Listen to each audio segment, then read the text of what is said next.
Alright my flavor friends, all the components are ready, it is time to dress up the meals. As you can tell, we begin by plating the rice to give us a nice foundation. So because these are ready to go meals, we don't want the rice to absorb too much of the sauce. This is why we make sure that the rice is nicely snug to one side of the container. This will also give us better results when the dish is reheated. This is why we make sure that certain ingredients are well divided. Also, you probably noticed that we cook the chicken separately from the gravy, which is not very traditional. But it makes it a lot easier for portion control and plating out the meals. So just keep that in mind. When you're preparing big batches, you should always try to make your life easier in the kitchen, without sacrificing too much flavor. So as you can see, I've just laid out the chicken first, and then I will generously cover it with the delicious gravy.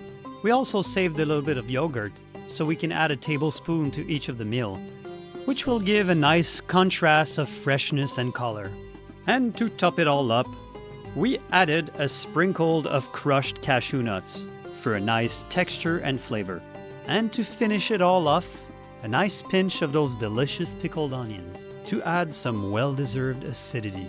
And there you have it.